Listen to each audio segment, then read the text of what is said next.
Welcome again, everyone. My name is Meredith Alspaugh, and I know you're used to seeing Mary Schwartz here in this role, but she wasn't able to join us today, so I am going to substitute for her and try to fill her big shoes here with managing this call.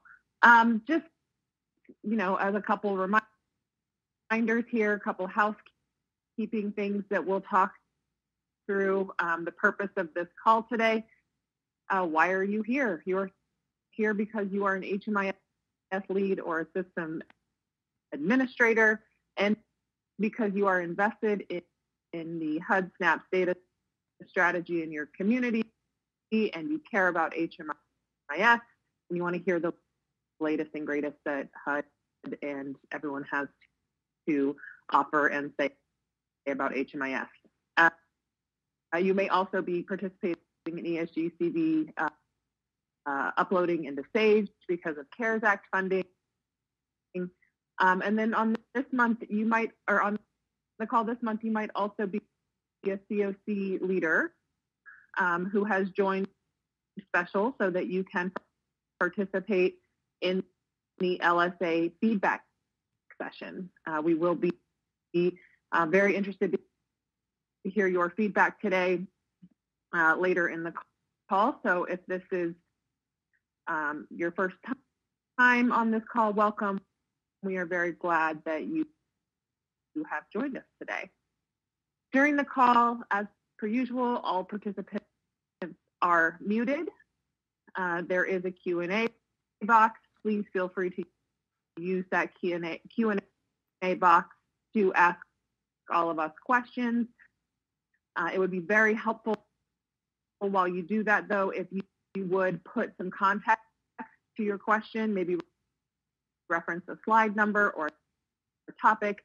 Sometimes there are hundreds of questions and we might not see it while the actual topic you're referencing is on screen. So if you could make some reference there, that'd be helpful. We are recording this presentation. We will post the slides and the recording through the SysAdmin hub, and you will be notified via announcement when those are posted. We usually get them up within about a week or so, so look for them there. After the call, if there's a question that you didn't get an answer to, or you have more questions that you want some help with, please feel free to submit an AAQ on the HUD Exchange. Make sure that you select HMIS in step 2 in your question is related to part. Also, if you could reference a slide number there too, that would be great. That way we know specifically what section we should go back and reference so we can better answer your question.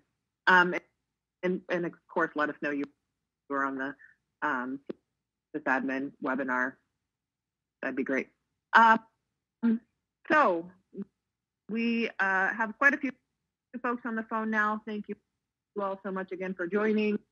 We are going to go ahead and get started. Just real quickly though, just so you know who is on the phone, we've got Fran Ledger from HUD, from the SNAP's office. We have, again, myself, Meredith Alspaugh from the Partnership Center, Scott Gloden, also from the Partnership Center, Jesse Jorstad from Apt Associates, Stephanie Reinauer, also from Apt Associates, Ryan Roccapriore from Cloudburst, and then on the back end, running our tech for us today, we've got Melissa Witham from C4 Innovation. So we've got quite a crew here to help us get through all of this content and all of your questions today. So our agenda for today, Fran is going to talk through some HUD updates with reporting deadlines and reminders and vaccine information. Scott's going to go through some ESG CV tips and tricks. I'm going to talk about data standards. We've got a whole section here on LSA feedback, a debrief. Jesse's going to lead us through a lot of that. Stephanie's going to talk through Stella P. And then, time permitting, we will go through and answer questions that you all may have. So with all of that, I'm going to turn this over to Fran, who will be providing us with some HUD updates. Thank you, Meredith. Thank you all for joining us today. I appreciate your time and all of your energy and the work that you do. Just some quick reporting reminders. There's not a lot here. The deadline for the system performance measures is March 1st. That's coming up right around the corner. And we put some stats down there so you can see we have the number of communities that have submitted, those that are in progress, and those that have not started. So we have quite a few folks that have not started yet. That gives you a feeling for maybe where you're at in this process compared to some of the other communities. Maybe that's helpful. The point in time count and the housing inventory count submissions, we anticipate the deadline to be the same as usual, April 30th, 2021. The submission opening has not started yet. We anticipate that will happen soon. And you'll get an announcement on our listserv on the HUD Exchange when that opens. And then, of course, there'll be some supporting material to help folks out that will come out. So there's a lot of effort is going on around vaccines for COVID. And so we want to take a few minutes. Brian's going to get into some details about some materials and some resources that are becoming available and some great work that's been happening between HUD and other partners, hoping to make sure that the folks that we work with are getting access to vaccines. So it's really critical for HUD that that we're ensuring the demographics of people experiencing homelessness, who that the vaccination is mirroring those demographics of other populations that are getting vaccinated. So, what we don't want to see is that the homeless population is not getting the kind of same level of access. And we also know that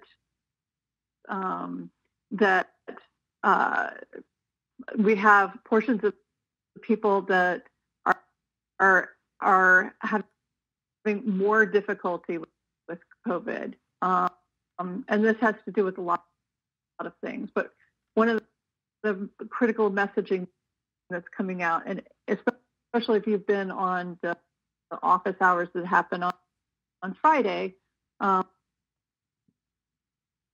the last couple of them, you'll have heard from several folks from HUD and from the CDC, is that, the COVID-19 pandemic has amplified what's happening around historic and current discrimination that's experienced by racial and ethnic minority groups and people experiencing homelessness. And underlying health and racial social inequalities have resulted in Black, Indigenous, and people of color experiencing greater disproportionate impact to this disease. So we want to make sure that people are getting vaccinated and that we're reducing the severe morbidity and mortality among people experiencing homelessness, which will require confronting racial inequities and building vaccine confidence. So a lot of the materials that are coming out are to address these things and also have a racial equity lens. So I hope you'll see that with the stuff that's coming out. So we have these goals and objectives that have been developed, and they focus on these things. And a big piece of this is data. So I'm going to turn this over to Brian so he can talk a little bit about the data aspect of this and what's being developed. So I'll turn it over to you, Brian. Thank you, Fran. Can I get a thumbs up if folks can hear me? Yes. Okay, fantastic. I got disconnected for a little bit there, so I only caught the second half of what Fran said, so I am bound to repeat some of what she just said, so my apologies there. There are going to be 4 different data-related documents about vaccines that have either come out or about to come out or will come out in the near future. The first is the data considerations doc that's out already. I'm going to just spend a few minutes talking about the IIS doc today and spend most of my time talking about the HMIS options doc. The 4th document that's going to be coming out in a couple of weeks from now will go more in depth on more concrete examples about how communities can actually use the data they collect, with the focus on what Fran was just talking about, which is the equitable distribution of the vaccine. So really quickly on the IIS doc. What's an IIS, you ask? That's a great question. An immunization information system. What those are the data collection systems for immunizations that are managed by local public health systems. The document's a starting point for communities that are going to want to think about sharing data between an HMIS and an IIS. Because they're all locally run, all of those decisions are going to need to be made and worked out locally. And there's already examples out there of immunization information system data that's being worked into larger data warehousing efforts for vaccine distribution. So there's already precedent out there for sharing that kind of information. And before I get into the HMIS document, I wanted to mention HIPAA real quick, in case Fran didn't mention that on her earlier part. But if you were not a HIPAA covered entity yesterday and you started collecting vaccine information today, you will not be a HIPAA covered entity tomorrow. Just because you collect that information doesn't automatically turn you into a HIPAA covered entity. If there are specific questions around that, the Coordinated Entry Data and Management Guide did a pretty good in-depth job of explaining the interconnectedness of HIPAA and HMIS. But if you have local concerns, because there are local laws and regulations around that kind of stuff, please submit a question into the AHU desk and we'll be happy to work it out from there. And there's also communities out there that are already collecting some form of vaccine data. And if that's working for you, great. Please don't stop. There's public health departments out there that their data collection systems have already taken into account the needs of people who are experiencing homelessness. And if that is the case in your community, that's also great. But there are a large number of communities out there where collecting data in HMIS can be a real added value. And I understand that this is different from a lot of what we normally do in an HMIS, in that this isn't like explicitly housing related. but this is a real life-saving effort, and it's going to be with us for quite some time. So collecting this data can help the immediate needs of today, like identifying where there's a lack of vaccine confidence, and help communities kind of retool their outreach strategies to the folks that really need that. Also, communities can think to leverage their HMIS data for reminders for people who are taking one of the vaccines that requires two doses, which are the only ones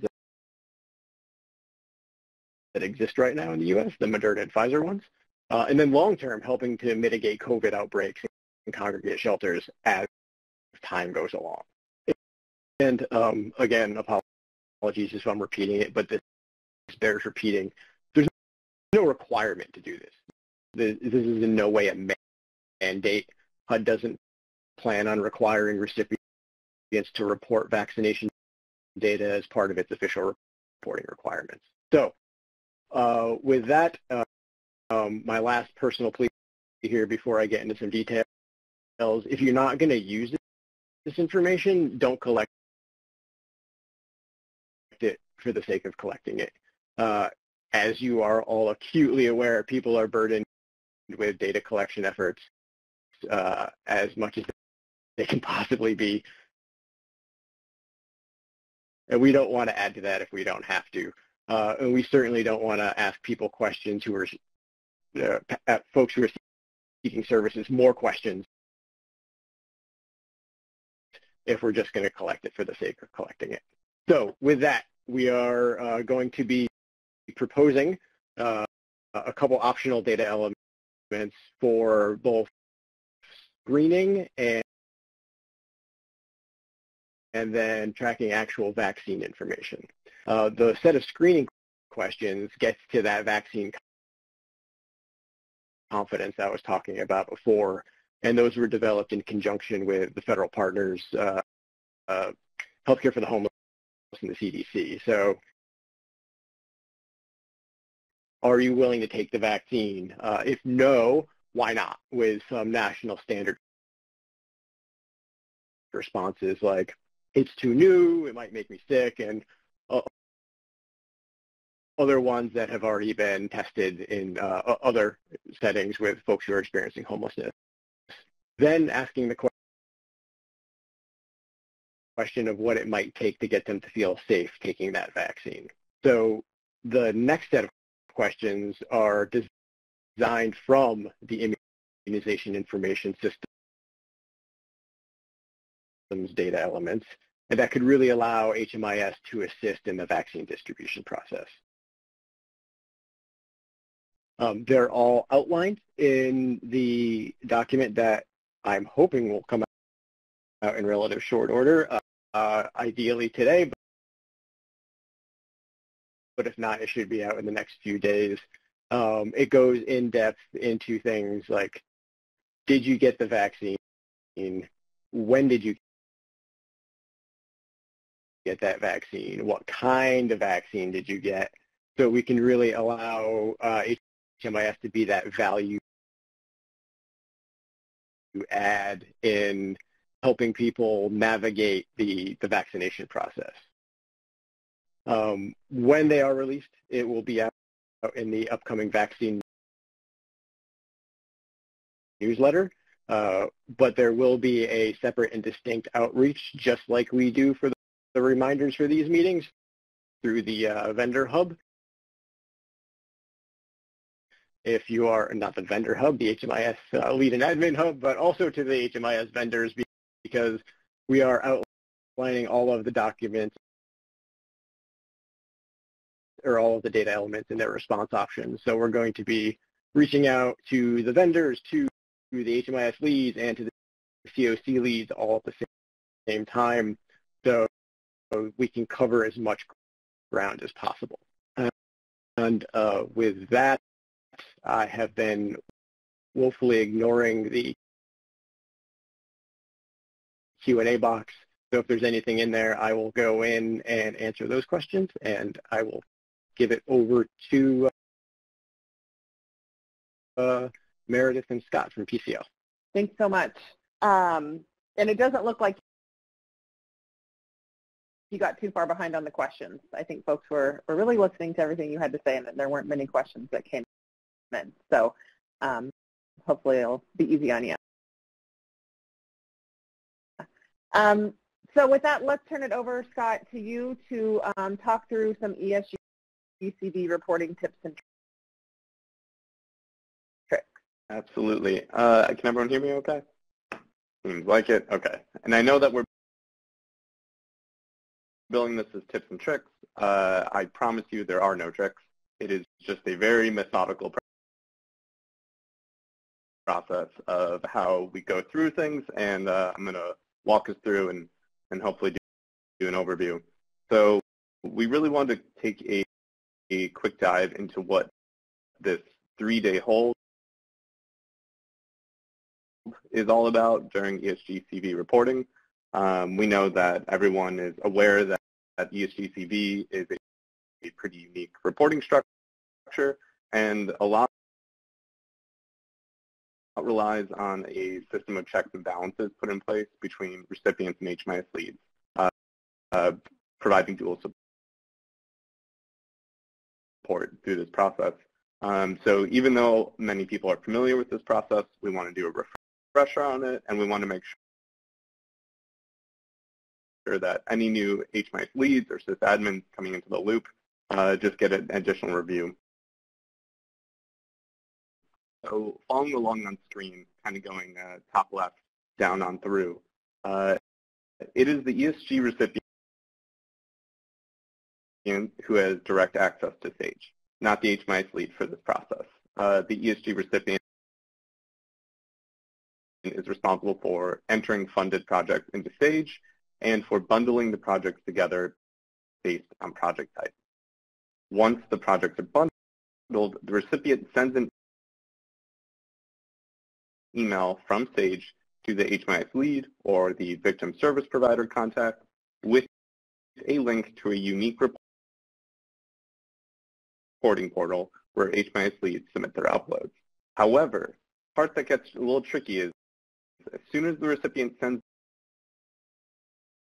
the email, there is a 3 business day lockout in effect, where the HMIS lead is unable to upload, but is able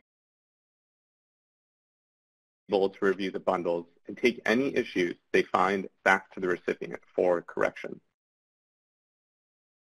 So to play this out, if following along at the very bottom of the screen, if an email is sent on, say, Thursday, the lockout period will last Friday, the following Monday and Tuesday, and the reporting portal will open on Wednesday. So the last 2 reporting deadlines have fallen on weekends, which causes an issue for the HMIS lead if they receive those links too close to the deadline. So we really want to stress here that we ask the HMIS leads. Oh, I'm hearing that we just lost audio. Can everyone hear me? Yeah, okay. I'm seeing everyone nodding. Okay, so we can hear me on one part. I can still hear you. Sorry about that. So, so we really want to stress that although we ask the HMIS leads to reach out to their recipients by mid-month if they haven't received any upload links, it is ultimately the recipient's responsibility to send those links in a timely enough fashion for the HMIS lead. And so it is the recipient's responsibility to deal with late submissions in that regard. I'm going to move us along to kind of how we partition some of the responsibilities of before and after this 3-day hold. So during this 3-day hold, HMIS leads should be opening up that reporting portal link, and they should be checking to see that their projects are both listed in the reporting portal correctly, that they have the correct project types that they're organized by, and also that they belong to your HMIS, because how it's set up, it can be very easy for an ESG recipient to set up the incorrect contact and send the bundles off to the wrong place. So it's important that HMIS leads are flagging if they have bundles or projects and bundles that don't belong to their system or might belong to their community's VSP contact. So if any of these discrepancies arise, the HMIS lead during this 3-day period should contact the recipient right away. The recipient is able to make any corrections they need inside this 3-day period. As well, the recipient, once they make the corrections and send the bundles back out, it does not kick off a new 3-day period. So everything can really be resolved within this 3 days, ideally, if the HMIS lead is given ample time to review everything and walk through it. So after this 3-day hold, once the HMIS lead has submitted their uploads through the portal link, the only way for corrections to be made to the bundles or any of the project types, or say if the recipient does not contact the AAQ in a timely enough fashion after the HMIS lead has identified an issue, the only way for changes to be made is administratively. And it is the recipient's responsibility then to contact the stage AAQ desk and resolve how that's done. Moving ahead here. Okay, so some additional tips, just some other considerations to have in mind. I'm not going to read these all. I'm just going to talk about kind of the main one here is, as the HMIS lead, when new projects are asked to be created in your HMIS that receive ESG-CV funding, it's important that as the lead or sysadmin, you're reaching back out to the recipient and you are confirming the name and the project type of the project that's getting created. So the project name that the recipient enters into Sage does not need to match the project name in HMIS. However, when HMIS leads upload into the reporting portal, they have to manually match the projects in their upload to the projects requested in each bundle. So regular communication with the recipient on that front, make sure that those names are identifiable across the board and that everyone understands which projects belong and should be associated with which project type. That can really make for a much more smoothing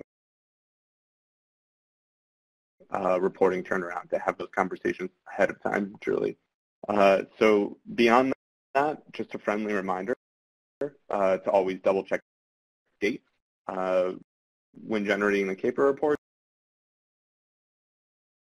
We understand that the leads now are responsible for twice as many uploads with the quarterly and cumulative bundles in the mix, but we really appreciate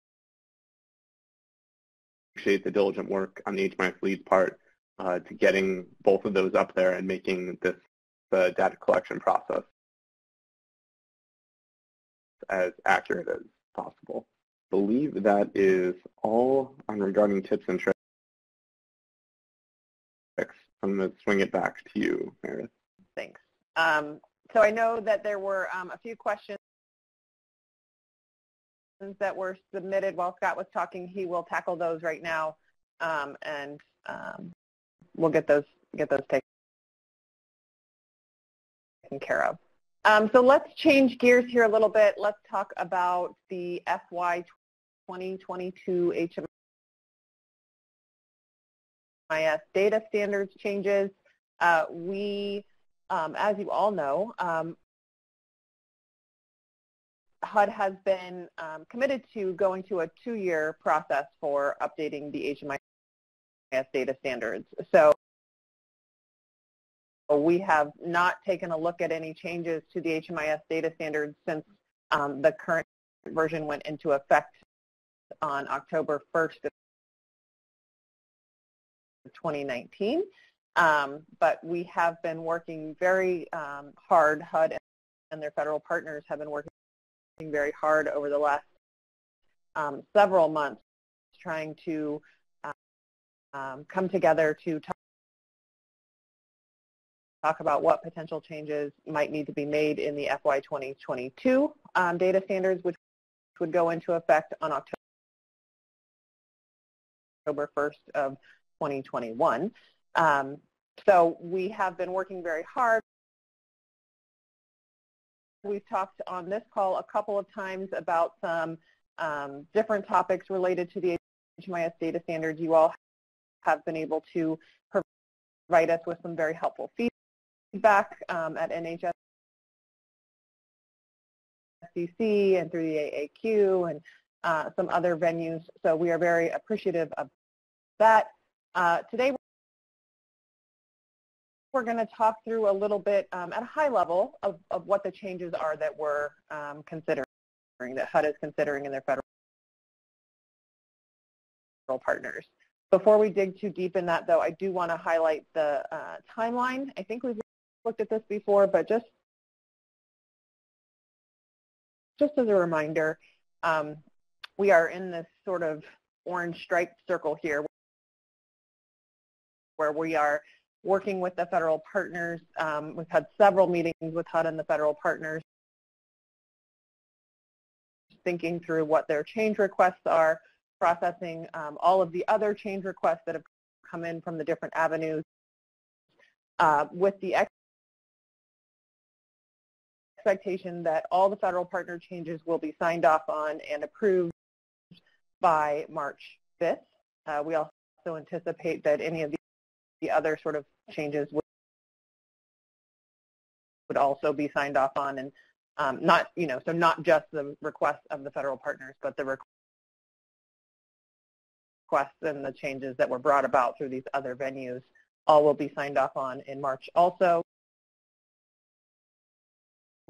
just so that we can get all of the documents together, get the data standards updated, the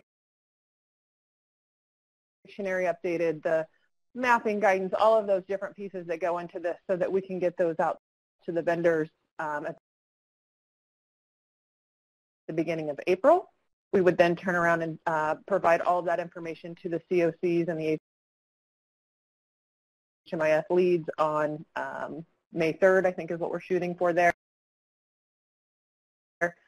beginning of May, and then work with the federal partners on their HMIS manuals that would be released over the summer in August, with the final implementation of the data standards on October 1st of 2021. So hopefully this timeline isn't a surprise to you all. It is similar to what we've worked with in the past to make sure that we are giving everyone enough time to see all those changes that are coming. So to walk through what the changes are sort of specifically that we're talking about, and I'm probably going to say this like 4 times, just a caveat that these are not final. These still have to be approved by the federal partners and by HUD. So we will, these are what we're anticipating, but they're not final, so keep that in mind. We are looking at some project descriptor data element changes. I also want to say some of these are changes in actual data elements. Some of these are changes in data collection guidance, where maybe there's not necessarily a change to the element itself, rather there's some logic change or some data collection instruction change based on the needs of the different folks that submitted feedback. So I think we all know there have been a lot of questions about inventory in the PDDEs. There have been questions about HMIS participation status, so there will be some changes that we're anticipating making there to make improvements there. There have been numerous conversations with regards to the universal data elements around race, ethnicity, and gender response options. So we do anticipate some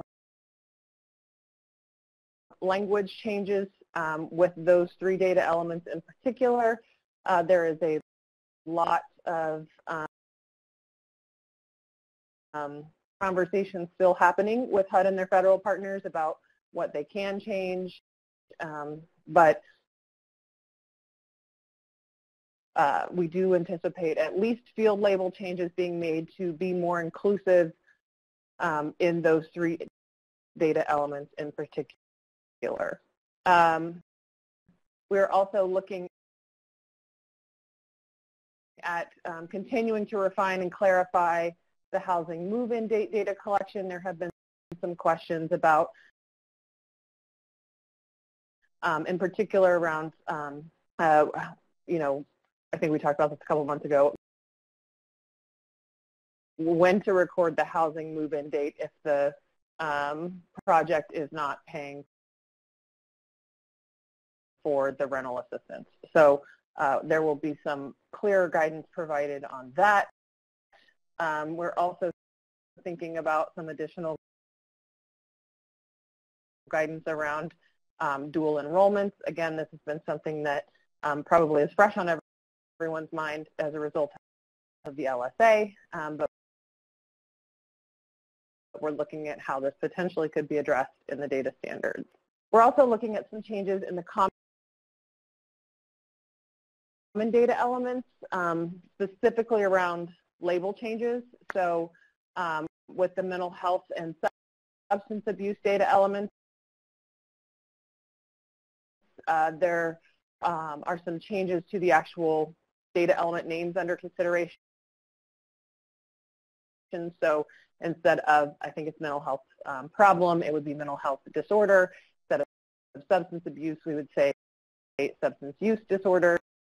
So just some, again, improvements to the language, not necessarily changes to the functionality or the use of those elements, just improving the language that is used. Some night-by-night shelter clarifications, trying to recall what those actually would be. We talked a little bit about some guidance around the night-by-night shelter, but I don't anticipate actually anything big happening there. There's a new coordinated entry event response option. So I think the new option is emergency assistance, flex fund, furniture assistance, sort of a catch-all for an event that we heard from folks was something that was missing. The federal partners in their own specific programs have made a number of requests. So there's a couple of brand new elements, one being for well-being, which would be for the COC programs, which I believe would include YHDP. There is a moving on data element that would be required for COC funded permanent supportive housing projects. Papua is adding a new element for antiretroviral medication. They're adding a new benefit option in W3, which is their medical assistance field. They are considering, you know, it says adding facility data elements. That's maybe even generous. There's just some conversation happening around medically assisted facilities and how we may be able to track that information in HMIS. That is still one that's certainly being tossed around. The VA and their SSVF data elements have merged a couple of response options in D3, combining the general assistance, and there's two data, general assistance other and general assistance food or something like that. I forget what it was, but they're combining those into one and adding a new food assistance option, modifying V7, which is the HP targeting criteria. So there's a fair amount of change that they're looking to see happen in that particular element. We're looking at a new education element for YHCP funded projects. This would be, for lack of a better word, a replacement, I guess, for the education elements that exist in the RIE program. Just a different way that the YHCP folks will be looking at education information. And then finally, making some changes to the logic related to our 10 pregnancy status. It currently is, has logic applied to it to only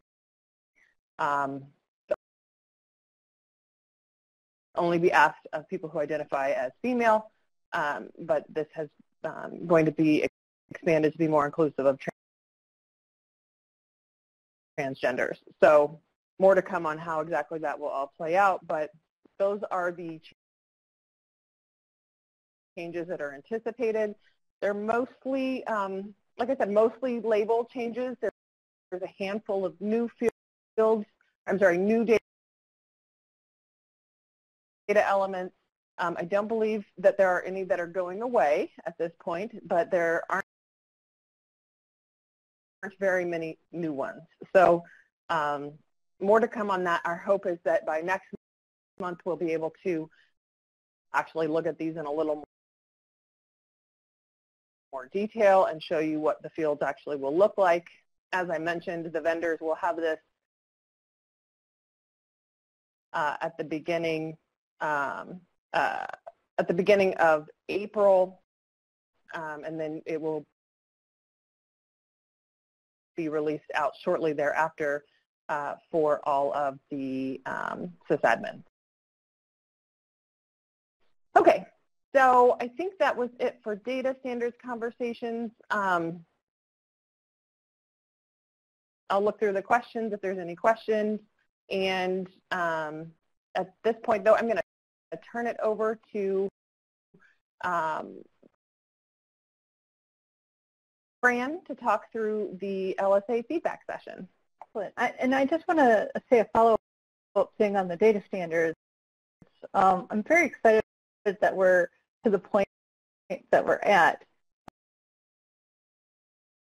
You know, this process started a long time ago for us, and you know, it began, you know, with us reaching out actually to system administrators. You know, we asked folks to submit things in the AAQ. When we were at NHSDC events, we asked for feedback, and anytime that we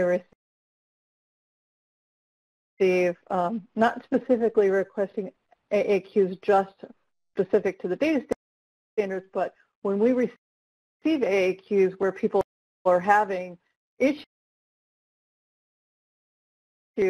with how they implement things, if they're data standards related, then we kind of keep a log of those things. And as we see trends kind of developing, then when we go back to do the data standards, we look through those things and see, okay, does there need to be an adjustment in the data standards? So we're constantly looking for feedback in the data standards, and part of that is informed by the work that you do and the information that you provide to us. So part of what you're seeing here is a reflection of that, and we appreciate all of the feedback that we receive. And also on the race, ethnicity, and gender, we brought in folks that were advocates, people with lived experience, researchers, kind of wide range of groups to come in and talk to us about those particular data elements on top of getting feedback from system administrators. So hopefully we'll have kind of a wealth of information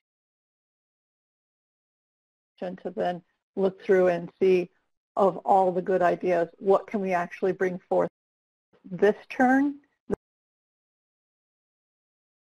around, and then we'll also look for the next time, the 2024. We won't be able to implement everything. We do have some restrictions that we're, that there are things that we just can't do because of certain restrictions, but there are good ideas that we could put in place now and things that we can move towards in the next round of data standards, and we will. Okay, on to the LSA. Wow. That was a lot of work on everybody's part, getting the LSA in. It's always a huge lift. I hope this time is a little easier than last time. We tried to do several things to make it a better situation. For those of you who did partake in the LSA the last time around,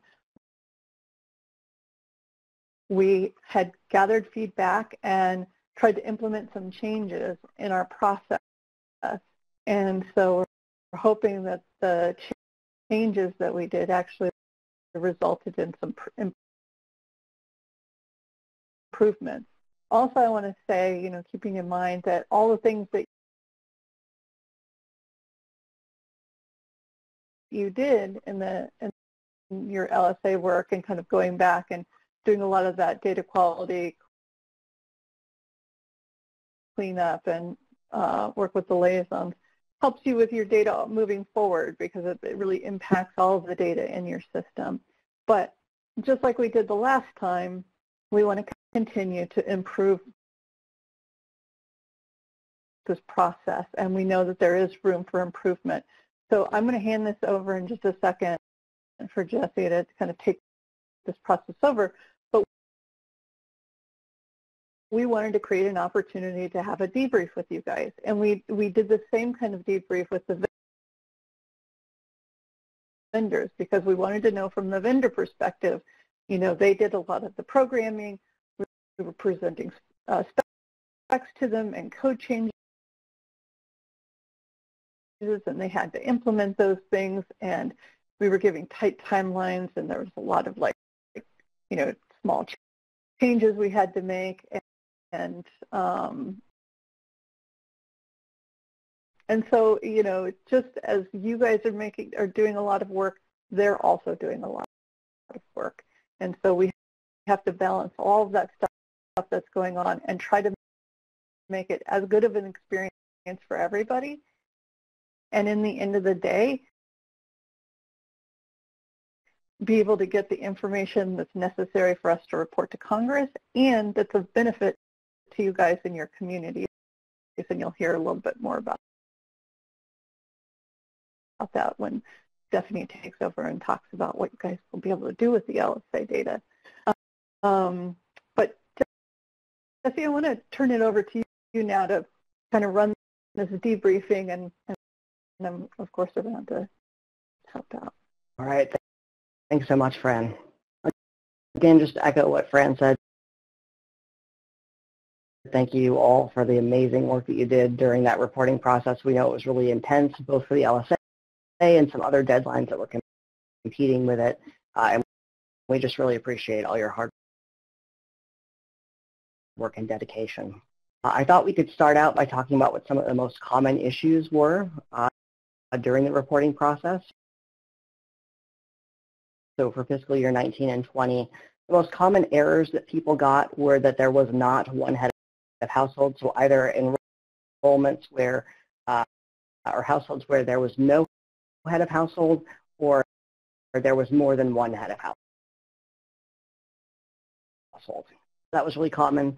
Also overlapping enrollments in emergency shelter, safe haven transitional, and then emergency shelter just by itself. And then projects that were not associated with a continuum of care. Those are the most common errors. And then for warnings, most of them were around inventory differences between that inventory CSV and the HIC for transitional housing, and then for permanent supportive housing. I wanted to share with you some things that we've already identified that we want to work on for next year, because we know that they were pain points and we see some great opportunities. So the first one, and this has got to be like the primary thing that we are just really excited about, is moving the errors and warnings into HDX 2.0. That's going to allow for a few things. One is more immediate feedback about the data quality of your file. We had situations where maybe communities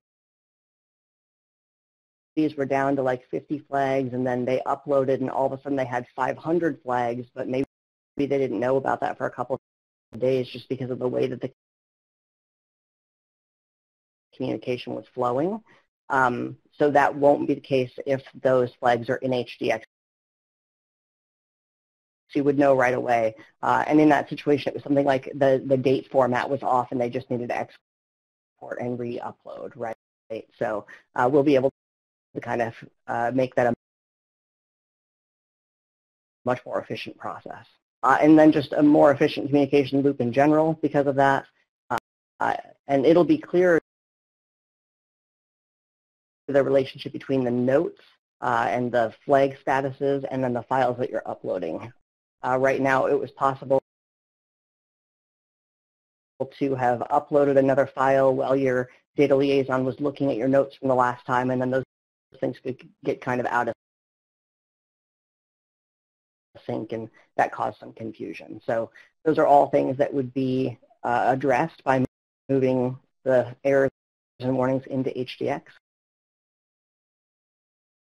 But it's also possible that it's going to cause some new pain points. So there were some flags that were in HDX that you had to navigate through in order to get a successful upload. So those were things like maybe there's a column missing in your file, or there was a whole CSV missing, or some sort of a format issue, right? You'll see more of those to get to that initial successful upload. So we'll be working through all of that. We're also going to be looking at modifying the language around flags that remain unresolved. So we do acknowledge that the note of no insufficient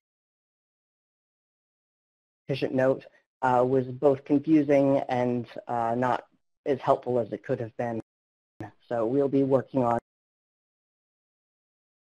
kind of leveling those things a little bit so that way we are communicating more clearly with folks. And then Meredith talked a bit about this in terms of the data standards, but we're actually having a data summit, I believe it's next week, to bring together all the folks who are involved in the federal reporting out of HMIS to discuss some of the pain points that came up this year, right? So overlapping enrollments, thinking about what that means for the LSA, but also for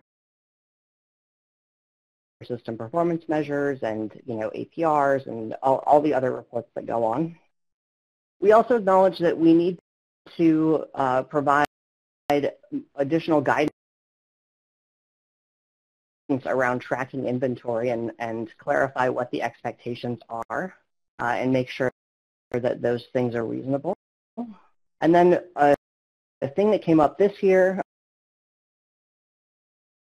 was that it was brought to our attention that the participation status for HMIS is maybe changing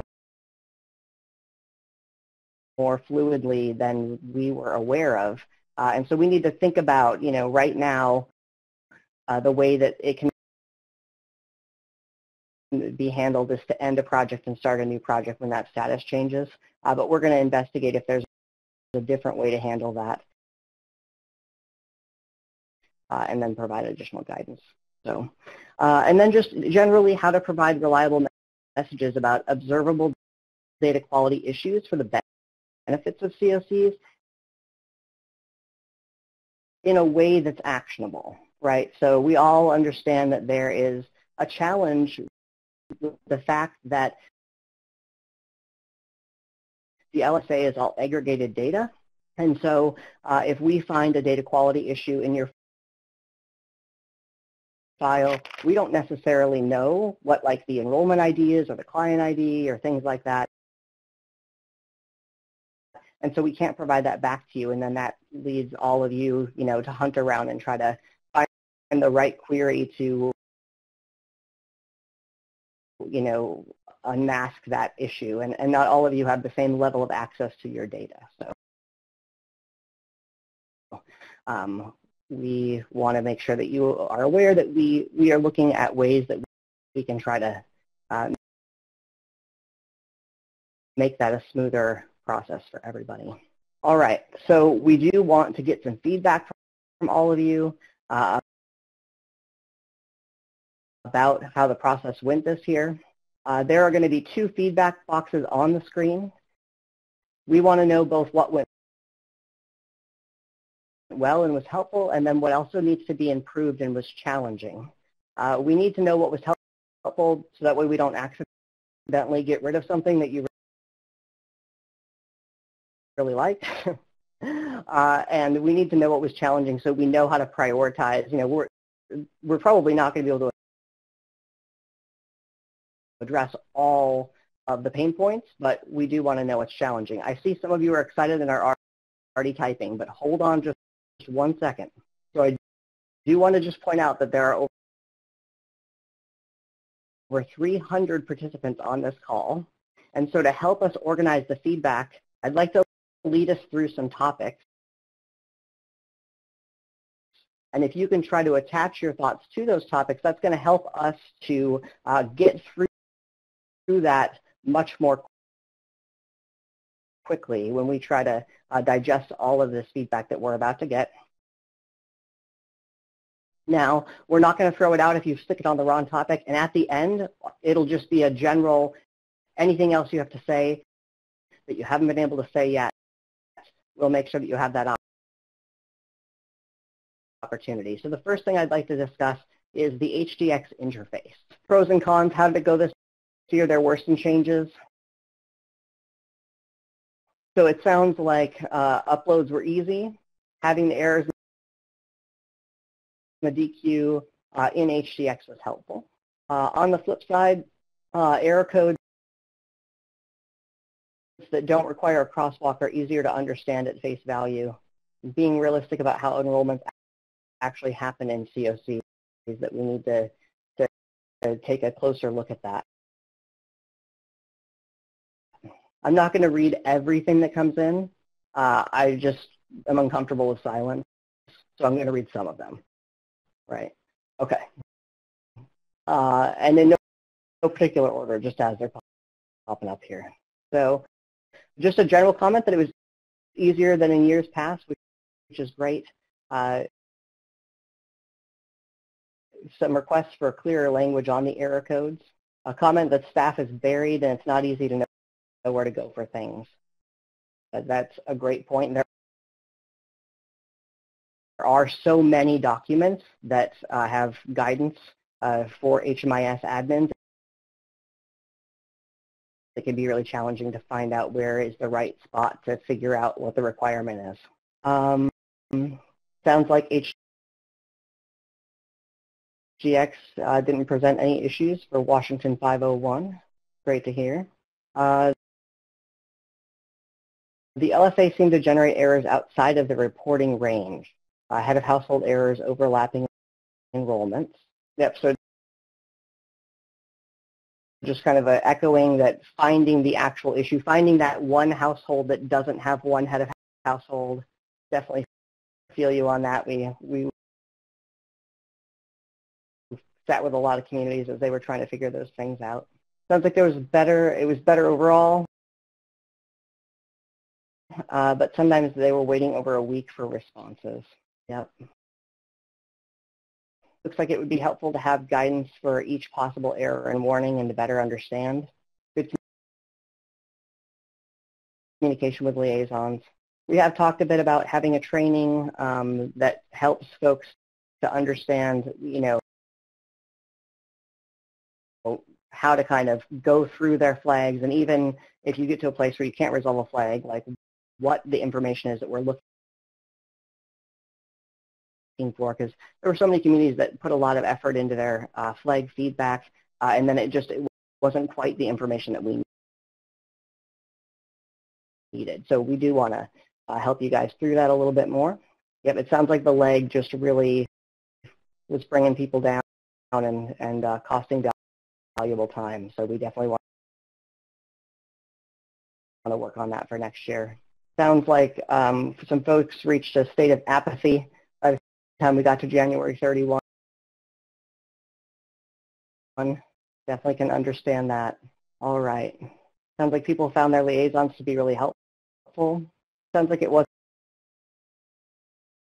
clear when folks uploaded, when they would be getting some feedback, some support for making sure that the note levels make it a little bit more clear. Something you guys might not be aware of is there's actually almost 30,000 potential flags and warnings that are in those files. So as we think about how to help folks digest all that information, that is one of the interesting challenges. Yeah, more transparency around the logic for the errors that are being thrown. The vendors also echoed that they wanted the actual code behind the errors. I'm going to give this just a couple more minutes because it seems like we're still getting a lot of feedback on this particular topic, and then we'll go ahead and move on to the timeline. So it sounds like liaisons were helpful, but yeah. Sorry, I just wanted to flag for you real fast. I think there were a couple people that added in questions that they wanted to consider their feedback a little more. Do you have a suggestion of how they can provide feedback if they don't do it right now? Sorry to interrupt. That's such a great point. It seems like the AAQ would be the appropriate way to send that through. Does that make sense? Yes. So you can go ahead and log that in the AAQ, and we will fold that into the rest of the feedback. If you have additional stuff that you want to share with us on this topic, you can go ahead and continue inputting that. That's okay. We'll sort through that all. There's one statement to never have 2 years at the same time again. Appreciate that. But now I do, which is a great segue, really. I do want to talk a bit about the timeline. So what went well? What were the pain points? It definitely was. It's a little bit of a moving target. It's such a delicate balance between, making sure that we're able to meet congressional deadlines, that we're able to make sure that, the evaluation team has enough time with the data to make sure that those reports are accurate and whatnot. But then also knowing that other things are going on and making things challenging. The vendors did a really phenomenal job of providing feedback on the code and providing testing for that code. But one of the things that was challenging was that the data set, the sample data set that was being used for the code, it didn't account for things that were outside of the data standards, really. So as soon as real data came in, there were new things that popped up for things that were just slightly outside the standard that we had to program around that took additional testing and additional time. So that was definitely challenging. Yeah, it's hard when these timelines fall over the holidays. That's definitely true. Yeah, allowing to have access to those flag files throughout the year. That is another thing that would be great about having it in HDX, is that if HDX generated those flags itself rather than it being a separate program, then you could have sort of a sandbox area where you can just upload a data set and it would give you that feedback right away. So that would be really exciting. It'd be a good change. Looks like some improvements to the usability of HDX, just in terms of the user interface, would be helpful. Better organization of the page, things of that nature. A caution against making that successful upload too hard to get to. Yeah, we definitely want to balance that out of, like, you know, sometimes a file's quality is so low that we can't actually run data quality checks against it. For example, if a column is missing, that would be a huge issue, and we wouldn't be able to generate flags that had any meaning to folks because it would just be all of them, right? But we don't want to have it be so hard that you can't get to that very specific feedback. Rachel from Tennessee 504 says that they owe me a beer, which I'm not opposed to. So I appreciate that for sure. I do have to say it's a little bit harder to read the suggestions for improvement because there are more, and so it's moving a little bit more quickly. So I'm not, like, consciously favoring the other ones. There's a request for, you know, additional guidance around rapid housing programming as it relates to bed inventory and the HIC and PIT and LSA. That was something that we heard from a lot of folks as we tried to help them through those particular errors. A lot of confusion there. Yeah, so late changes that vendors needed to make caused a lot of frustration, and it was really challenging. Sounds like some folks had their notes get out of sync, and that was causing confusion as well. Sounds like just the overall timing of the LSA and how it coincided with ESG implementation was really challenging. Tell you, celebrating that they had no fake errors and warnings this year. That's exciting. So some of you felt like this process wasn't that different from the previous year, that there were lags and delays, lots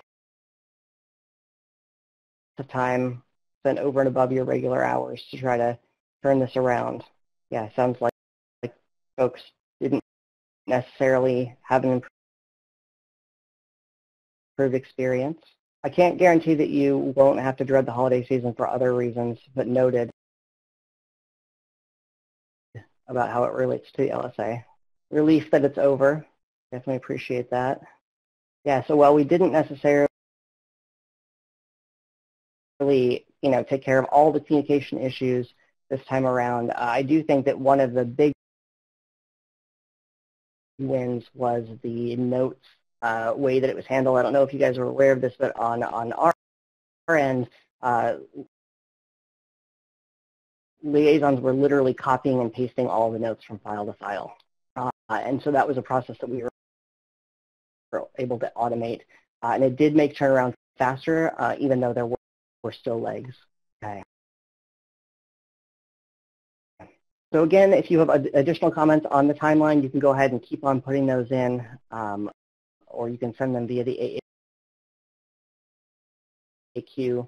Let's talk about the flag file specifically. So some good support for liaisons and reviewers. That's great to hear. Request for a drill down report. Yeah, we're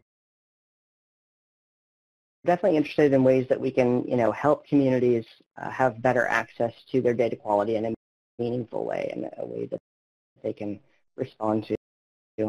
A shout out to the HMIS Memes Twitter account. Also want to second that. I feel like that's been therapeutic for a lot of folks. So whoever's responsible for that, really appreciate it. Great to hear that some folks found their vendors to be really supportive. It's wonderful. A request to add the project IDs to the HIC actual. It's a great suggestion. Gwen really wants to know who is in charge of that Twitter account. So if you want to reveal yourself, you can go ahead and put that in the box. We'll accept that feedback as well. Sounds like just in general that the flag file still feels really overwhelming for people. And the locking of the file meant that you couldn't run a pivot table. Just in general, a better connection between the flags and the data standard that they're based off of. Yeah, so to Wayne's comment, one of the things that we are discussing is, are there times when it would be appropriate to have a threshold that, that is taken into consideration, right? So there are times when an error is being thrown because a single record is off. Sometimes those things are really important, and they would have a consequence for how the data are extrapolated, but we are looking for, are there ways that we can institute some thresholds there. Another suggestion is to have levels of errors. Sounds like there were times when there were notes that were accepted, and then upon resubmission, there had been a change even though the comment still applied. So just some back and forth there that was confusing. Danielle's going to take a break and go find that HMIS memes account. Gaither is delivering with a direct link. Appreciate that.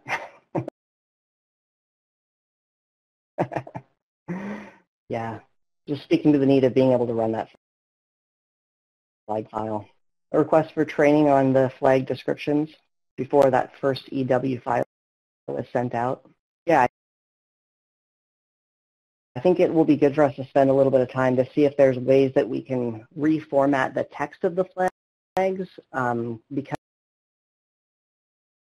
I think that they're currently written by programmers for programmers, and so if programming isn't your primary function in life, it can be challenging to figure out like, what does this flag text even mean? So appreciate that comment.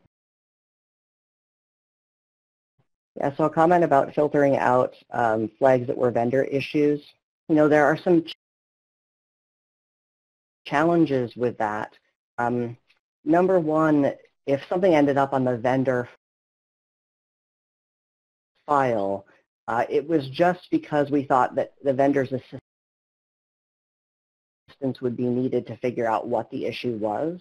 It wasn't actually a determination about it being a vendor issue. But, it is one of the things that I've been thinking about is, there are times when a vendor does have a flag that's happening in a lot of communities, and like, how can we better identify that and, facilitate communication so that way folks know if there's something that's being looked at for the code. Sounds like there's appreciation for accessibility of the people who are behind the curtain, so that's great. Yeah, it would be cool if we could figure out if what's causing the issue is a coding issue or if it's a COC data issue, and we don't always know. And honestly, the prevalence of a flag is not necessarily an indicator, because it could be that maybe there's something about, the newness of that data element could be one factor. It could be that the particular software implementation, like there's something about it that makes it easier to make that error, right? And so it could be just rooted in bad data, or it could be a programming issue. And then even times when it is a programming issue, it doesn't always affect all COCs because maybe a COC doesn't have a certain project type that's kind of mixed up in that particular thing. But yeah, noted. Lots of support for dropping the text around insufficient notes. Right. So if you haven't commented yet and you have anything that you want to share with us about the communication that you had with your liaison and reviewer, we would love to hear how that experience went for you. Yeah, better information about usability standards. Sounds like some folks had long waits for email responses. That's helpful to hear. We definitely worked hard to keep everything staffed up, but it's good to know that there were times when that was not sufficient. The challenges of auditing your CSV at the same time as going through this process. Oh, it would be helpful to have phone numbers to be able to call your liaison. That's useful feedback. Folks generally found their liaisons to be helpful. Sounds like a lot of folks had very timely responses.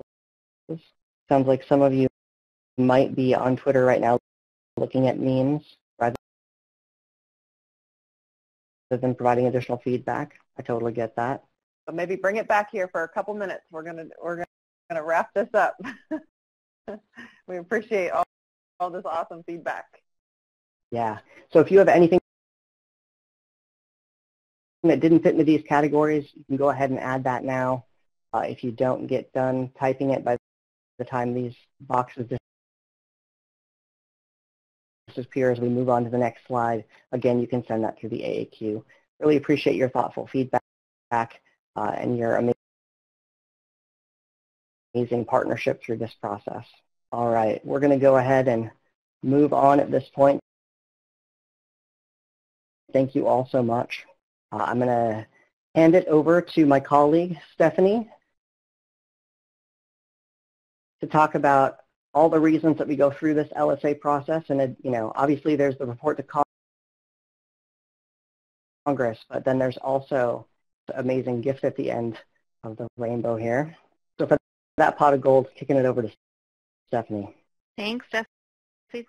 I'll try to take a break from looking at HMIS memes to talk to you about Stella.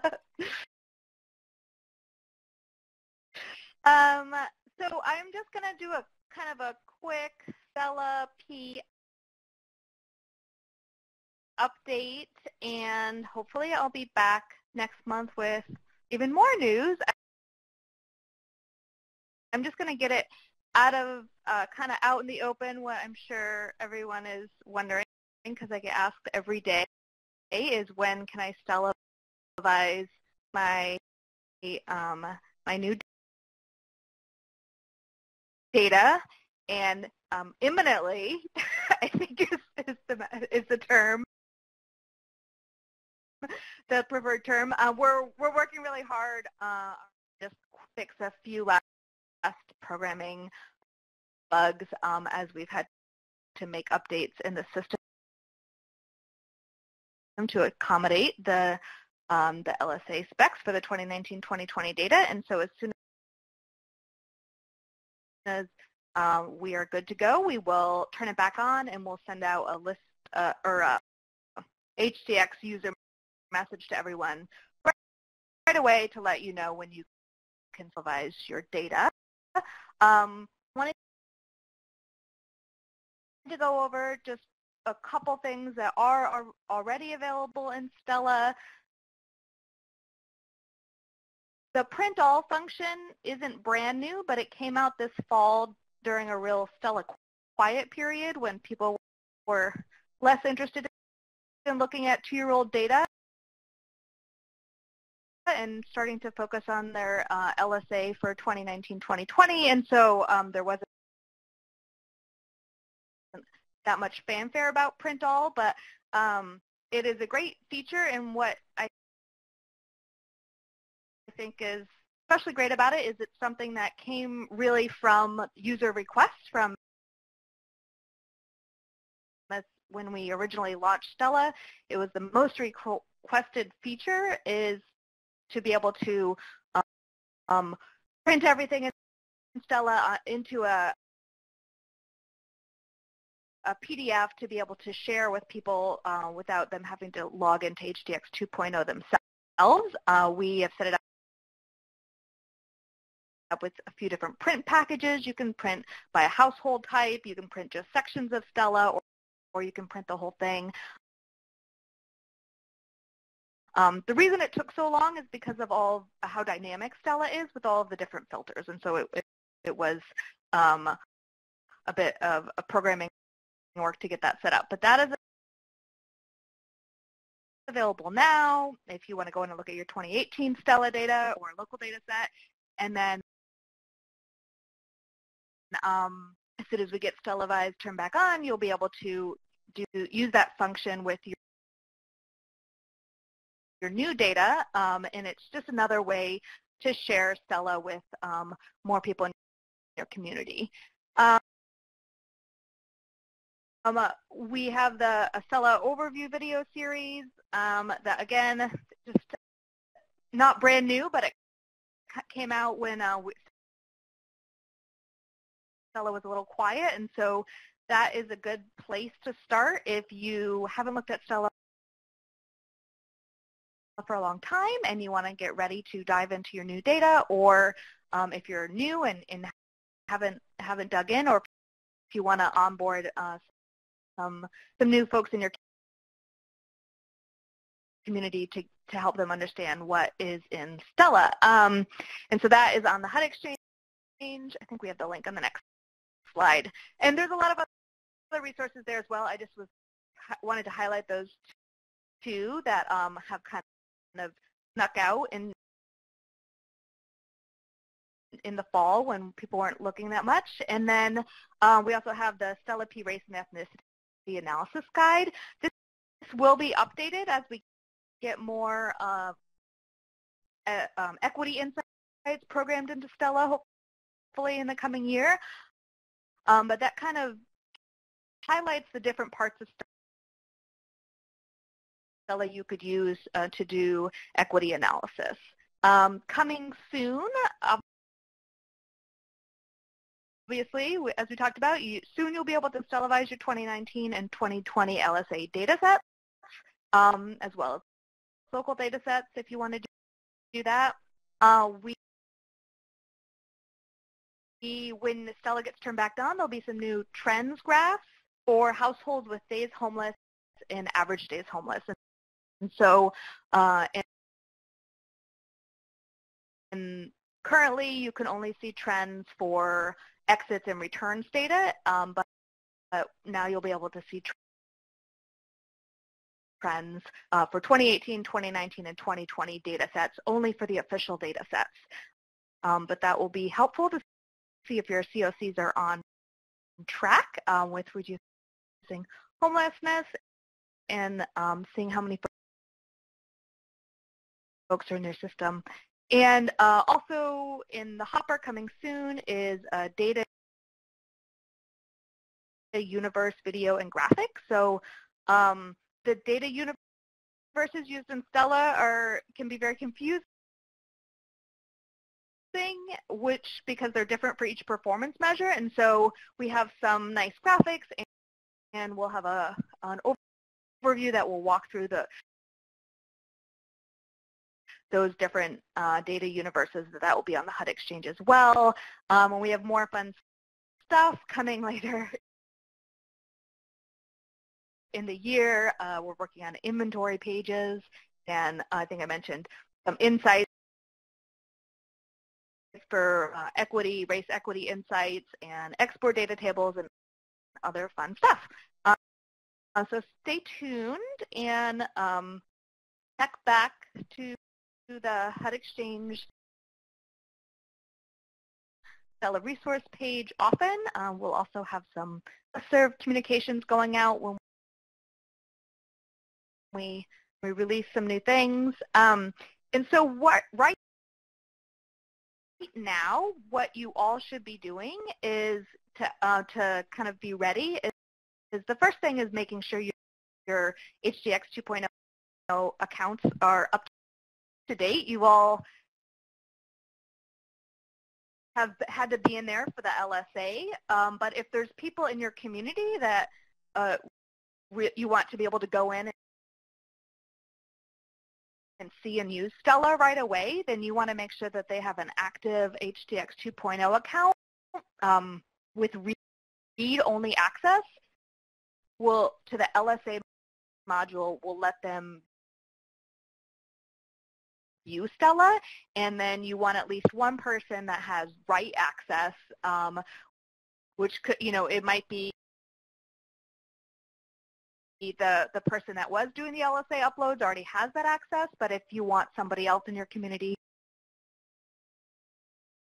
to be the person that that does that Stellavizing, they need to have write access. And so just making sure you're ready to go with those so that when you get that message that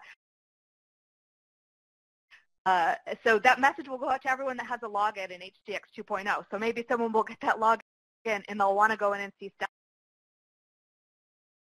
Stella, and then they won't be able to if they don't have the right access. So getting set up will help that be smooth, and then take some time to look at the resources on the HUD Exchange and just view the basics, know where to go to get the answers you need. There's instructions on how to prepare your LSA file to Stella, which is what we call Stellavize, and a quick start guide, and the resources I already mentioned, plus a lot more. So for questions, you can find us at the AAQ desk, and we have the link to the HUD Exchange there as well. And I can answer any quick, I have time for quick questions probably. Lots of love in the chat for the print all feature. The one question is the print all feature available right now? It is, yep. So you can go in and use that with your 2018 data or any data set that's already been Stellavized. And there was a couple of questions about the exact date that Stella's going to come back online, but as you indicated early on in your presentation, we don't have that exact date available, but it should be soon. Okay. That was all we had for you. Yeah, I think that was it. Thank you, Stephanie. Yeah, thank you. Okay, so we are getting close here on time. Just wanted to highlight a couple things here like we typically do. We've got the resource list here. Did want to highlight that since our last call, there have been some new tools posted in the HMIS Lead Series link here. So we would encourage you to go take a look at those, see what's out there for you. Just as a reminder, we will get these slides and recording and materials all posted on the HUD or on the SysAdmin Hub. I think there was a question for comments, like in the chat log, to be posted. I think we could probably do that. So we'll see if we can get those included as well. Then there's information on how to get it. Brian, are there questions we need to talk about out loud, or do you think that we just should stay on for a minute? I see a few questions here. Yeah, we've got a couple outstanding ones. I think a lot of them are specific to the person asking them, so I think we can just stay on, answer some more questions, and let the 270-something people who haven't asked the question go. But before you go, Jesse, wants to share Mary's joke for the day.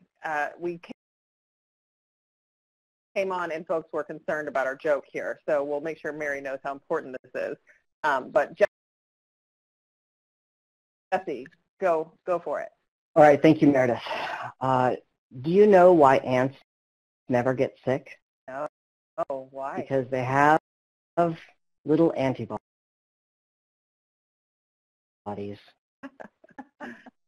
And to be clear, that was Jesse's joke, not Mary's joke, so I didn't want to give credit where credit is due here. So thank you all so much. We really appreciate you. I hope everyone is staying safe and warm. I know that we have a lot of folks in really dramatic weather situations and power situations right now. So thank you all for making the time to be here with us. Please stay safe, stay warm. We're going to stay on just a couple minutes and wrap up these few questions. As always, please feel free to submit an AAQ if you don't feel like your question got answered. And we